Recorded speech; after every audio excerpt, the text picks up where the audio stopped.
Hujan turun deras sejak pagi, seolah langit ikut berduka.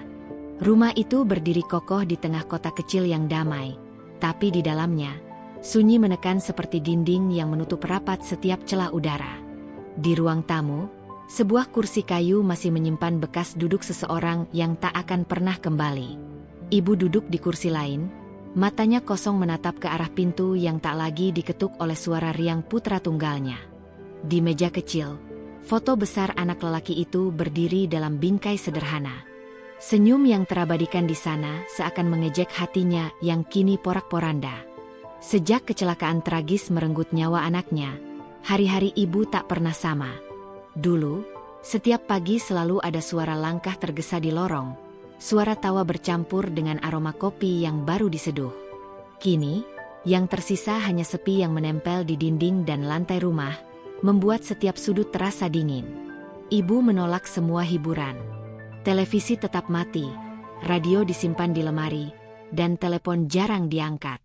Ia tidak ingin mendengar kabar dunia luar. Dunia baginya sudah berhenti saat anaknya dimakamkan. Di kamarnya, pakaian putranya masih tergantung rapi. Kemeja favorit dengan garis biru putih masih berbau sabun cuci. Sepatunya ada di pojok, penuh debu, tapi tidak berani disentuh. Ibu merasa, jika ia merapikan itu semua, maka benar-benar hilanglah jejak anaknya. Jadi, ia biarkan begitu saja, seperti menunggu pemiliknya pulang, meskipun ia tahu, penantian itu sia-sia. Kadang, di tengah malam, ibu duduk di ranjang sambil memeluk bantal. Ia berbisik pelan, seolah anaknya masih bisa mendengar. "Nak, kenapa secepat itu? Ibu belum siap. Ibu masih ingin menua bersamamu di rumah ini." Air mata pun jatuh tanpa henti. Tetangga kerap datang mengetuk, membawakan makanan atau sekadar mengajak bicara. Tapi pintu jarang dibuka. Ibu tidak punya tenaga untuk berinteraksi. Baginya, dunia luar terlalu ramai, sementara hatinya telah hancur. Kesedihan itu menyesakkan. Bukan hanya karena kehilangan seorang anak, tapi juga karena anak itu adalah segalanya. Suami ibu sudah lama meninggal, jadi hanya ada dirinya dan putra tunggal yang menjadi tumpuan hidup. Ia pernah berkata pada dirinya sendiri, "Selama ada dia, aku tidak pernah merasa sendirian." Kini kalimat itu justru menusuk. Rumah yang dulu penuh suara candaan kini menjadi tempat kenangan yang menyiksa. Setiap sudut menyimpan potongan hidup yang tak bisa diputar kembali. Di dapur, masih ada cangkir favorit anaknya. Di rak buku, komik lama yang belum sempat dikembalikan. Di ruang tamu, gitar yang senarnya sudah karatan, tapi masih menyimpan gema tawa saat ia bernyanyi vals. Ibu tidak hanya berduka, tapi juga hampa. Hidup terasa tanpa arah. Ia bangun pagi bukan karena semangat, melainkan karena tubuhnya menolak terus berbaring. Ia makan bukan karena lapar, melainkan karena tubuhnya butuh sedikit tenaga. Semua dilakukan sekadarnya. Setiap kali hujan turun, kenangan itu makin terasa. Anak lelakinya dulu suka berdiri di teras, menikmati bau tanah basah sambil berkata, "Bu, hujan itu musik gratis dari langit." Kalimat itu kini terus terngiang, membuat dada ibu semakin sesak. Hari-hari berjalan lambat. Jam dinding berdetak, tapi seperti tidak membawa perubahan. Setiap detik hanya menambah jarak antara dirinya dengan anaknya. Namun, di balik kesedihan itu, ada hal yang tidak bisa ia hindari, kehadiran menantu. Wanita muda itu, yang kini sendirian setelah ditinggal suaminya, masih sering datang. Bagi ibu, kehadirannya terasa rumit. Ada rasa ingin menolak, tapi juga ada ikatan yang sulit diputus. Menantu itu pernah duduk di ruang tamu, dengan wajah lelah tapi berusaha tegar. "Bu, saya ingin bantu. Saya tahu ibu sedang berat, tapi kita sama-sama kehilangan," katanya. Ibu hanya terdiam waktu itu. Dalam hatinya, ia merasa tak ada seorang pun yang bisa memahami luka seorang ibu. Kehilangan suami, kehilangan anak, bagi dirinya itu dua hal berbeda. Ia merasa, luka seorang istri mungkin bisa dihibur dengan waktu, tapi luka seorang ibu tidak akan pernah. Meski begitu, Setiap kali menutup mata, wajah anaknya muncul. Dan di samping wajah itu, ada sosok menantunya. Wanita yang kini sama-sama terluka. Dan meski ibu tidak mau mengakuinya, ada sesuatu dalam hati kecilnya yang berbisik. Mungkin, ia tidak sepenuhnya sendirian. Tapi malam itu, saat hujan kembali turun, kesedihan menelan semua suara. Ia duduk di ruang tamu, menatap foto anaknya lagi, dan berbisik lirih, "Aku hanya ingin kau kembali, Nak." Itu saja. Rumah tetap sunyi. Tidak ada jawaban, hanya rintik hujan di atap seng yang seakan menjadi iringan duka yang tak berkesudahan. Hari itu langit mendung, sama seperti hati ibu. Ia duduk di kursi rotan di ruang tamu, menatap kosong ke arah halaman. Daun jambu yang jatuh berguguran tertiup angin, tapi matanya tidak benar-benar melihat. Ia hanya larut dalam pikirannya sendiri. Ketukan pelan di pintu membuatnya tersentak. Ia menghela napas panjang, berharap itu hanya angin. Tapi ketukan itu terdengar lagi, kali ini lebih jelas. Dengan berat hati, ibu berdiri dan berjalan menuju pintu. Saat pintu terbuka, terlihatlah sosok menantunya. Wajah wanita muda itu tampak pucat, matanya sembab, tapi ada senyum tipis yang dipaksakan. Ia membawa sebungkus makanan dalam kantong plastik. "Bu," suaranya pelan, hampir berbisik, "saya bawakan sayur. Saya pikir ibu belum masak." Ibu memandanginya lama, seakan tak tahu harus berkata apa. Dalam hatinya, muncul rasa janggal. Menantu itu kehilangan suami, sementara ia kehilangan anak. Keduanya sama-sama terluka, tapi ibu merasa lukanya lebih dalam. "Letakkan saja di dapur," jawab ibu singkat, lalu berbalik tanpa memberi kesempatan untuk bicara lebih banyak. Wanita itu menunduk sebentar, lalu melangkah masuk. Ia meletakkan bungkusan di meja dapur dengan hati-hati. Tangannya bergetar, tapi ia tetap berusaha tegar. Setelah itu, ia berdiri canggung, menunggu reaksi. Ibu kembali duduk di kursinya, tanpa mengajak bicara. Hening menyelimuti ruangan, hanya terdengar suara jam dinding yang berdetak keras. Akhirnya, menantu itu memberanikan diri membuka suara. "Bu, saya tahu ibu tidak ingin diganggu. Tapi, saya ingin ada di sini. Saya tidak tahu harus bagaimana, tapi saya tidak mau ibu sendirian." Ibu menatapnya sebentar, lalu menghela napas berat. "Nak, tidak ada yang bisa menghapus duka ini. Kau mungkin kehilangan suami, tapi aku kehilangan anak. Bagiku, dunia ini sudah runtuh. Tidak ada lagi yang bisa diperbaiki." Kalimat itu tajam, membuat menantu terdiam. Matanya berkaca-kaca, tapi ia tidak membantah. Ia hanya duduk di kursi sebelah, menjaga jarak, namun cukup dekat untuk menunjukkan ia hadir. "Bu, saya juga hancur," katanya pelan. "Setiap malam saya menangis. Saya masih mencari wajahnya di rumah saya. Tapi saya sadar, ibu lebih kehilangan daripada saya. Karena itu saya datang, Bu, supaya kita tidak saling sendirian." Ibu menggenggam tangan di pangkuannya erat-erat. Ia ingin marah, ingin mengusir, ingin berteriak bahwa tidak ada yang bisa mengganti anaknya. Tapi di balik semua itu, ia juga tahu, ada ketulusan dalam suara menantunya. Hari itu, percakapan mereka tidak panjang. Ibu memilih diam, sementara menantu duduk menemaninya hingga sore. Mereka tidak banyak bicara, hanya duduk bersama dalam hening. Tapi meski hening, kehadiran itu tetap terasa. Malamnya, setelah menantu pulang, ibu kembali duduk di ruang tamu. Ia merenung. Kata-kata menantunya terngiang di kepala. "Saya tidak mau ibu sendirian." Ada perlawanan dalam hati ibu. Ia merasa tidak butuh siapapun. Namun, ada juga bisikan kecil yang membuatnya berpikir, mungkin ia benar-benar tidak sendirian. Keesokan harinya, menantu datang lagi. Kali ini tanpa membawa apa-apa, hanya tubuh lelah dan wajah yang berusaha ramah. "Bu, saya bisa bantu bersihkan rumah?" tanyanya. Ibu menggeleng cepat. "Tidak usah.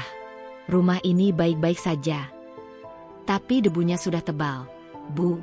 Jawab menantu sambil menatap sudut ruangan yang berlapis debu. Ibu terdiam.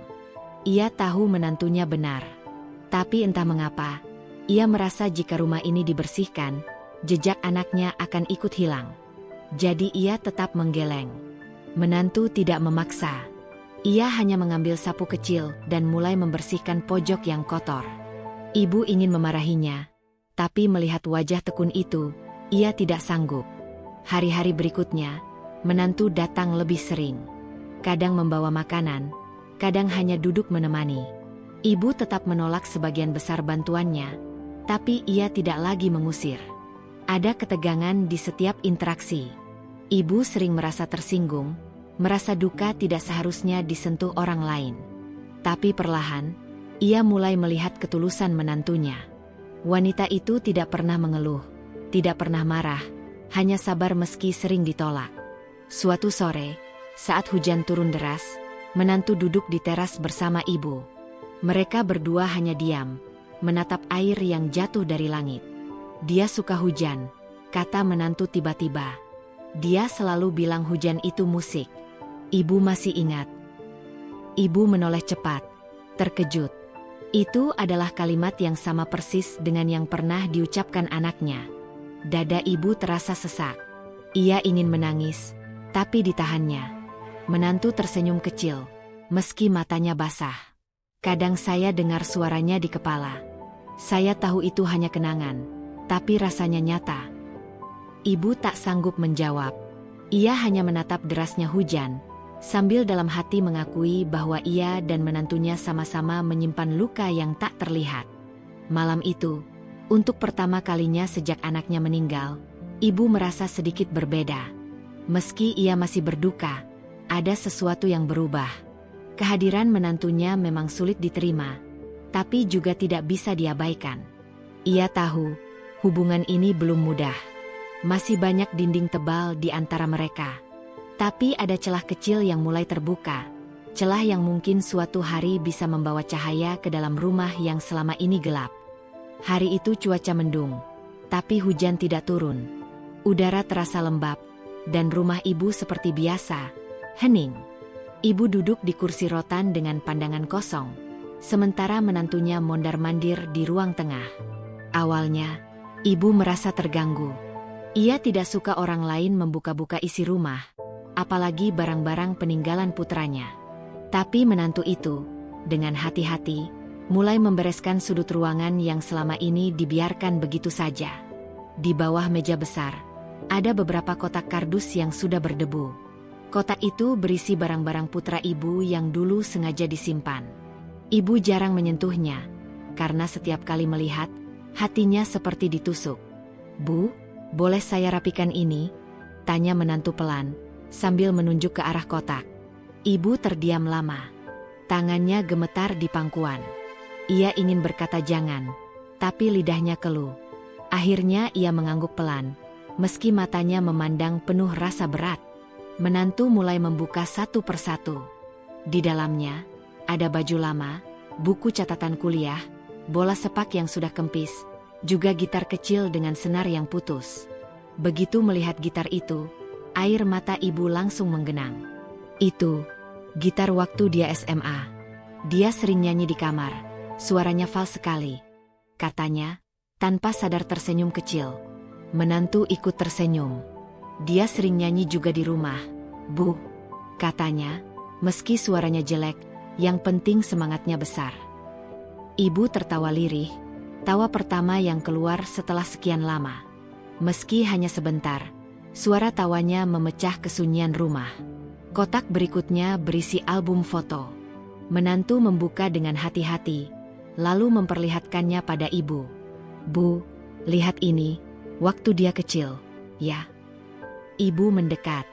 Di foto itu, tampak anak lelakinya berusia sekitar 7 tahun, tersenyum lebar sambil memegang layang-layang. Ibu langsung teringat hari itu. Itu di lapangan dekat sekolah. Dia berlari sampai jatuh, lututnya berdarah, tapi tetap tertawa. "Aduh, bandelnya," kenang ibu sambil mengusap foto itu dengan jemari bergetar. Foto demi foto dibuka. Ada yang memperlihatkan ulang tahun sederhana dengan kue buatan sendiri. Ada juga foto ketika mereka pergi ke pasar malam, naik komedi putar sambil ketakutan. Semua itu membuat hati ibu hangat, meski matanya basah oleh air mata. Menantu memperhatikan setiap reaksi ibu dengan tenang. Ia tidak banyak bicara, hanya sesekali mengangguk atau tersenyum, membiarkan ibu larut dalam kenangan. Di kotak lain, mereka menemukan buku tulis dengan coretan tangan. Ibu membukanya, lalu membaca beberapa kalimat. Tulisan itu penuh kesalahan ejaan, tapi jelas sekali anaknya dulu menulis dengan sungguh-sungguh. "Bu, ini karangan waktu SD ya?" tanya menantu.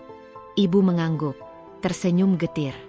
"Iya, dia dulu bilang mau jadi penulis, tapi malah jadi insinyur." Mereka berdua tertawa kecil. Perlahan, kesedihan yang selama ini hanya berwujud air mata mulai berubah. Tidak lagi hanya rasa kehilangan, tapi juga rasa hangat dari kenangan. Setiap barang yang disentuh, setiap foto yang dilihat, membawa kembali momen-momen bahagia yang hampir terlupakan karena tertutup duka. Di salah satu kotak kecil, ada botol kaca berisi pasir pantai. Menantu mengangkatnya dan bertanya, "Ini apa, Bu?" Ibu tersenyum. "Kali ini lebih lebar. Itu dari liburan terakhir kami. Dia ngotot bawa pulang pasir, katanya untuk kenang-kenangan. Saya bilang aneh sekali, bawa pasir segala. Tapi sekarang, lihat, ternyata benar-benar jadi kenangan." Air mata kembali jatuh, tapi kali ini disertai senyum. Rasanya campur aduk, sedih, rindu, tapi juga hangat. Menantu duduk dekat ibu, lalu berkata pelan, "Bu, saya tahu semua ini membuat ibu sakit. Tapi saya juga percaya, kenangan itu tidak hanya membawa air mata. Mereka juga bisa jadi penghibur." Ibu memandang menantunya lama. Ada rasa enggan di hatinya untuk mengakui, tapi ia tidak bisa menyangkal. Benar, mengingat anaknya ternyata tidak selalu menyakitkan. Ada kalanya justru membuatnya merasa dekat kembali. Sore itu, mereka menghabiskan waktu membuka semua kotak. Rumah yang biasanya sunyi, kali ini dipenuhi obrolan kecil, tawa lirih, dan cerita lama yang kembali hidup. Di akhir hari, ibu merasa lelah, tapi berbeda dengan biasanya. Bukan lelah karena menangis, melainkan lelah karena banyak bicara, banyak tertawa, banyak mengenang. Rasanya seperti baru saja pulang dari perjalanan jauh yang indah. Malamnya, saat ibu berbaring di tempat tidur, ia menatap langit-langit rumah sambil tersenyum kecil. Untuk pertama kalinya sejak kehilangan putranya, ia bisa memejamkan mata dengan hati yang sedikit lebih ringan. Beberapa hari setelah mereka membuka kotak-kotak lama, menantu kembali datang. Kali ini ia tampak membawa sebuah map berwarna coklat yang sudah lusuh. Tangannya menggenggam map itu erat, seakan benda itu sangat berharga. "Bu," katanya pelan ketika duduk di ruang tamu, "saya menemukan sesuatu di lemari buku. Waktu saya membereskan beberapa kertas, ada map ini terselip di belakang. Sepertinya milik dia." Ibu menoleh dengan ragu. Jantungnya berdegup lebih cepat. Barang apalagi yang akan membuat luka itu kembali terbuka? Namun menantu meletakkan map itu di meja, lalu mendorongnya ke arah ibu dengan hati-hati. Dengan tangan gemetar, ibu membuka map itu. Di dalamnya, tersusun beberapa lembar kertas, sebagian ditulis tangan, sebagian lagi berupa catatan kecil di kertas robek. Tulisan itu jelas milik putranya. Goresan huruf yang khas, sedikit miring ke kanan, membuat hati ibu seketika bergetar. Ibu menarik napas dalam-dalam, lalu mulai membaca. "Bu, kalau suatu hari aku tidak ada, jangan terlalu lama bersedih. Aku ingin ibu bahagia, karena aku hanya bisa tenang kalau melihat ibu tersenyum." Kalimat pertama saja sudah membuat air mata jatuh deras. Tangan ibu menutup mulutnya, berusaha menahan isak. Menantu yang duduk di sampingnya hanya diam, membiarkan ibu larut dalam kata-kata itu.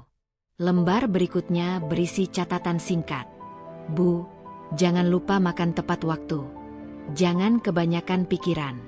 Ingat, hidup ini singkat. Kalau ibu sakit, aku yang susah." Ibu tersenyum di sela tangisnya. Ia teringat betul bagaimana anaknya sering mengomel setiap kali melihatnya menunda makan. Ada juga surat yang lebih panjang, ditulis rapi di selembar kertas bergaris. Aku tahu hidup ibu tidak mudah sejak bapak pergi. Tapi aku bangga, Bu. Ibu kuat sekali. Kalau aku bisa jadi seperti sekarang, itu karena ibu yang selalu mendukung. Terima kasih, Bu. Kalau ada kesempatan, aku ingin membalas semuanya. Tapi kalaupun tidak sempat, semoga surat ini bisa jadi tanda bahwa aku sayang sekali sama ibu. Ibu terisak keras kali ini. Ia memeluk surat itu ke dada. Seolah dengan begitu ia bisa memeluk anaknya kembali. Menantu akhirnya angkat bicara. Suaranya pelan, penuh kehati-hatian. Saya kira dia menulis ini jauh sebelum kejadian. Mungkin dia memang menyiapkan untuk jaga-jaga. Ibu menoleh, matanya merah dan basah. Kenapa dia begitu, Nak? Seakan sudah tahu. Menantu menggeleng. Mungkin dia hanya ingin memastikan, kalau sesuatu terjadi, ada pesan yang tersisa. Itu caranya mencintai ibu. Ibu menangis lagi, tapi kali ini berbeda. Tangisnya bercampur dengan senyum, dengan rasa hangat yang menyusup di antara luka. Satu demi satu, surat itu dibaca. Ada yang lucu, berisi candaan konyol. Bu, jangan marah kalau saya pulang malam. Kadang saya sibuk, tapi bukan berarti lupa sama ibu. Kalau ibu sudah tidur, maafkan anakmu yang bandel ini. Ada pula yang penuh nasihat. Hidup itu jangan terlalu dipikirkan serius. Bu, katanya orang, kita cuma mampir minum. Jadi jangan habiskan waktu dengan marah-marah.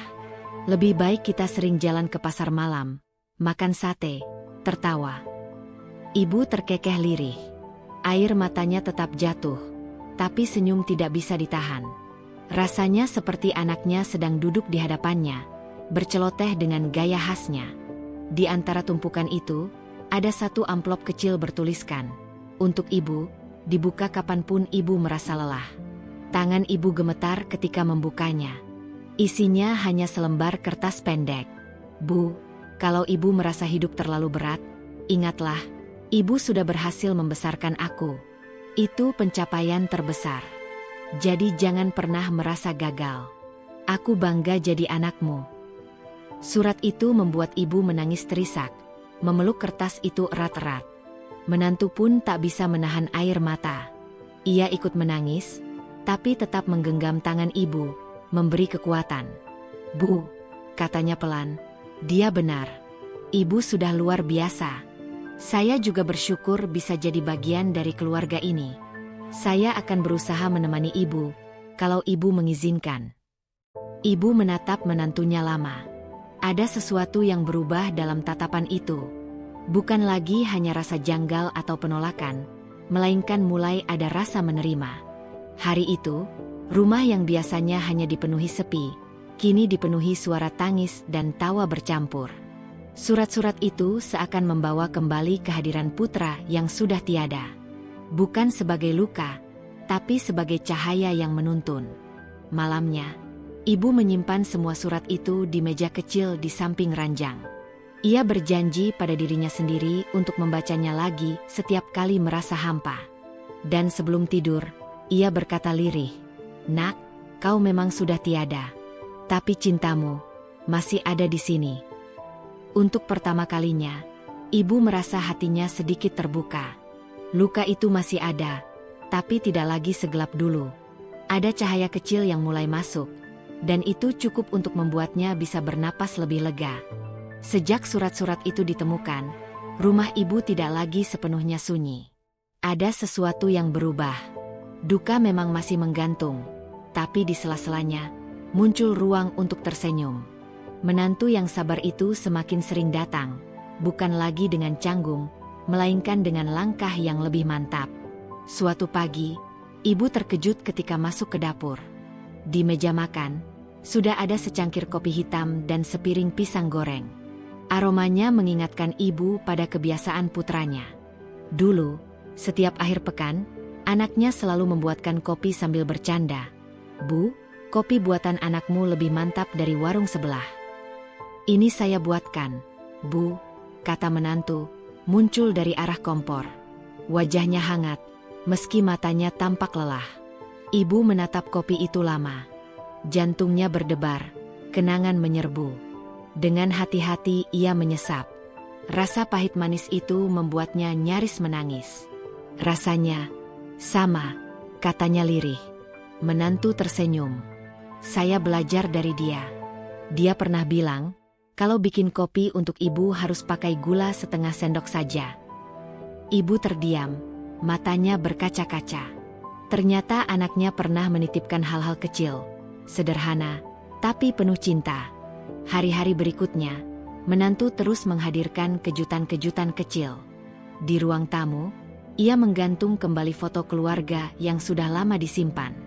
Di foto itu, ada wajah ibu, anaknya, dan dirinya sendiri saat baru menikah. Senyum mereka lebar, penuh kebahagiaan. Bu, foto ini jangan disimpan. Biarkan terpajang. Supaya kita selalu ingat, kita pernah bahagia bersama, kata menantu dengan suara lembut. Awalnya ibu merasa perih melihat foto itu. Tapi lama-kelamaan, setiap kali melewati ruang tamu, ada rasa hangat yang muncul. Ia belajar, ternyata kenangan tidak hanya membawa air mata, tapi juga rasa syukur. Selain foto, menantu juga membawa hadiah-hadiah sederhana. Suatu sore, ia muncul dengan sebuah pot kecil berisi tanaman hijau. Bu, ini tanaman kesukaan dia. Katanya dulu, kalau ada tanaman di rumah, udara jadi segar. Mari kita rawat bersama, ujarnya sambil meletakkan pot itu di jendela dapur. Ibu tersenyum tipis. Dia memang suka hal-hal aneh begitu. Dulu saya sering marah karena tanah berserakan di lantai. Tapi, ya, ternyata itu membuat rumah lebih hidup. Menantu juga mulai menghidupkan kembali kegiatan-kegiatan yang dulu digemari putranya. Suatu hari, ia mengajak ibu membuat kue sederhana. Bu, ingat waktu ulang tahun terakhir? Dia suka sekali bolu buatan ibu. Saya ingin coba belajar resep itu dari ibu. Awalnya ibu ragu. Ia takut tangannya gemetar, takut kenangan membuatnya lemah. Tapi akhirnya ia setuju. Mereka berdua masuk dapur, menyiapkan bahan, tertawa ketika gula tumpah terlalu banyak, atau adonan gosong di oven. Meski hasilnya tidak sempurna, aroma kue memenuhi rumah. Saat kue itu matang, ibu duduk di meja makan, menatap bolu kecil itu. Air matanya jatuh, tapi kali ini diiringi senyum. Rasanya seperti dia ada di sini, menunggu potongan pertama, katanya. Menantu mengangguk, matanya ikut berkaca-kaca. Saya juga merasakannya, Bu. Hari berganti, keajaiban kecil semakin terasa. Rumah yang dulu dingin kini mulai hidup kembali. Ada suara piring beradu di dapur, suara langkah di lorong, bahkan suara radio yang kembali dinyalakan oleh menantu. Tetangga yang lewat juga mulai melihat perubahan. Mereka melihat lampu rumah ibu kini lebih sering menyala terang di malam hari. Ada aroma masakan keluar dari jendela. Ada suara orang berbicara, meski pelan. Suatu sore, menantu mengajak ibu duduk di teras. Ia membawa gitar tua peninggalan putranya. Senarnya masih berkarat, tapi menantu berusaha memetik satu dua nada. Suaranya sumbang, tapi justru membuat mereka tertawa. Dia selalu bilang, kalau main gitar itu bukan soal bagus atau jelek, tapi soal berani bernyanyi, kata menantu sambil mencoba menyanyikan lagu lama yang dulu sering dinyanyikan almarhum. Ibu menepuk lututnya sambil tertawa, sebuah tawa yang tulus. Benar sekali, dia suka sekali bikin telinga sakit dengan gitar itu. Meski sederhana, momen itu terasa ajaib. Seolah rumah itu kembali dipenuhi suara-suara kehidupan yang sempat hilang. Ibu mulai menyadari sesuatu. Kehadiran menantunya bukan sekadar pengganti, bukan pula sekadar penghibur. Menantu itu membawa kembali potongan-potongan kecil dari anaknya, menyatukannya perlahan, dan menjadikan kenangan bukan hanya luka, tapi juga pengobat. Malam itu, sebelum tidur, ibu berjalan ke dapur. Ia melihat tanaman kecil di jendela, pot berisi bunga yang baru mekar. Ia menatapnya lama, lalu tersenyum. "Anakku, ternyata kau masih ada di sini. Dalam setiap hal kecil, dalam setiap tawa yang kembali," bisiknya. Hatinya bergetar. Tapi kali ini bukan karena kehilangan, melainkan karena rasa syukur. Untuk pertama kalinya sejak tragedi itu, ia merasa hidupnya tidak sepenuhnya hampa. Ada keajaiban kecil yang membuatnya bertahan. Keajaiban yang dibawa oleh menantu yang sabar dan penuh cinta. Hari-hari ibu perlahan berubah. Rumah yang dulu senyap kini mulai terisi suara dan kehidupan. Keajaiban-keajaiban kecil dari menantu telah membuka pintu yang lama tertutup. Tapi ternyata kehangatan itu tidak hanya datang dari dalam rumah. Tetangga dan keluarga juga ikut hadir. Suatu sore, beberapa tetangga datang membawa makanan. Ada yang membawa sayur lodeh, ada juga yang membawa kue basah. "Bu, jangan terlalu sering masak sendirian. Anggap saja ini makan bersama," kata salah satu dari mereka sambil tersenyum. Ibu sempat kaget. Biasanya, sejak kehilangan anaknya, ia menutup pintu rapat-rapat dan jarang menerima tamu. Tapi kali ini, ia tidak merasa terganggu. Justru ada rasa hangat ketika duduk di ruang tamu, dikelilingi orang-orang yang peduli. Menantu duduk di sampingnya, membantu menyiapkan piring, menghidangkan teh, dan sesekali bercanda untuk mencairkan suasana. Ibu menatap menantunya sekilas, lalu tersenyum samar. Ada rasa lega, ternyata ia tidak benar-benar sendirian. Keluarga jauh pun mulai sering berkunjung. Sepupu almarhum datang dengan anak-anak kecil yang berlari-lari di halaman. Suara tawa anak-anak itu membuat rumah kembali bergema. Meski sesekali ibu merasa sesak karena teringat cucu yang tak sempat dimilikinya, namun ada juga rasa syukur karena masih bisa merasakan keceriaan di sekitar. "Bu, lihat mereka," kata menantu suatu kali, sambil menunjuk anak-anak yang bermain petak umpet. Dia pasti senang kalau tahu rumah ini kembali penuh tawa. Ibu mengangguk pelan. Air matanya menetes. Tapi kali ini tidak hanya karena kehilangan, melainkan juga karena rasa syukur. Hubungan ibu dan menantu pun semakin erat. Bukan lagi hubungan canggung antara mertua dan menantu, melainkan seperti dua orang sahabat yang saling menopang. Menantu selalu ada saat ibu butuh teman bicara, dan ibu mulai bisa membuka hati, menceritakan kenangan lama tanpa merasa luka lagi. Malam-malam yang dulu terasa panjang kini ditemani obrolan hangat. Mereka berbicara tentang masa lalu, tentang cita-cita almarhum, bahkan tentang hal-hal kecil seperti tanaman yang mulai berbunga atau resep makanan sederhana. Tetangga sering berkata, "Beruntung sekali ibu punya menantu yang begitu perhatian." Dan ibu hanya tersenyum, meski di dalam hatinya ia tahu, keberuntungan itu lebih dari sekadar kata-kata. Menantu telah menjadi jembatan penyembuhan, menghubungkan kenangan masa lalu dengan harapan baru. Dengan dukungan keluarga dan tetangga, ibu tidak lagi merasa berada di lautan sepi. Ia tahu, meski anaknya telah tiada, masih ada cinta yang tumbuh, masih ada tangan yang menggenggam, dan masih ada hati yang mau berbagi duka sekaligus bahagia. Untuk pertama kalinya sejak kehilangan itu, ibu benar-benar bisa berkata dalam hati, "Aku tidak sendiri." Waktu terus berjalan. Musim hujan berganti dengan sinar matahari yang lebih sering menembus jendela rumah. Bagi ibu, perubahan itu bukan hanya tentang cuaca. Hatinya juga mulai berubah. Jika dulu setiap pagi terasa berat, kini ada semacam kelegaan. Ia masih merindukan putranya setiap hari, tetapi rasa sakit yang menusuk sudah tidak setajam dulu. Rindu itu kini bercampur dengan syukur. Syukur karena pernah memiliki anak yang begitu berbakti. Syukur karena masih ada menantu yang tetap setia mendampinginya.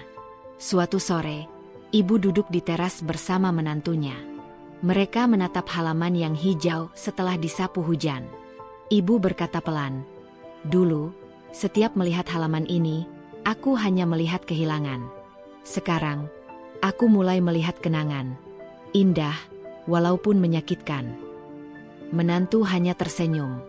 Ia tahu, kata-kata itu adalah tanda bahwa hati ibu sudah mulai terbuka. Ibu kemudian mulai bercerita tentang masa kecil putranya. Tentang bagaimana ia dulu sering jatuh saat belajar bersepeda, atau bagaimana ia berlari kecil pulang sekolah dengan seragam basah kuyup karena hujan. Cerita-cerita itu disampaikan tanpa lagi diiringi tangisan histeris, melainkan dengan senyum tipis dan mata berkaca-kaca. Dia selalu bilang, "Jangan pernah berhenti bersyukur," ucap ibu, mengulang kalimat yang dulu sering dilontarkan putranya. "Aku baru sadar sekarang, mungkin inilah caranya aku belajar menerima." Menantu meraih tangan ibu, menggenggamnya dengan hangat. "Ibu sudah melewati banyak hal. Aku hanya mencoba menemani. Sebenarnya, ibulah yang kuat. Aku belajar banyak dari ibu." Ibu menatap menantunya lama. Ada rasa haru yang sulit diucapkan.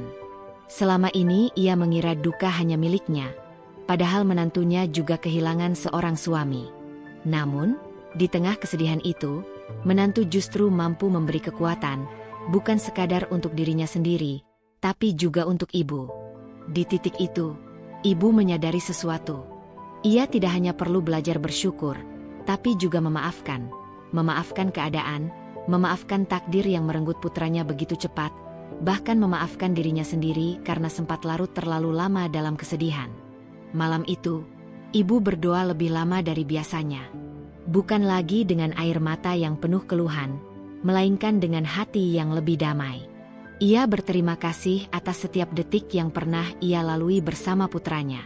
Ia berterima kasih karena masih diberikan kesempatan merasakan cinta, meski lewat bentuk yang berbeda.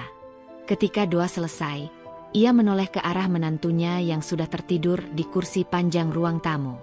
Ada rasa syukur yang dalam. Ibu berbisik dalam hati, "Anakku, kau boleh pergi terlalu cepat, tapi kau meninggalkan seseorang yang begitu berarti. Dia bukan hanya menantu, dia adalah penyelamat hatiku."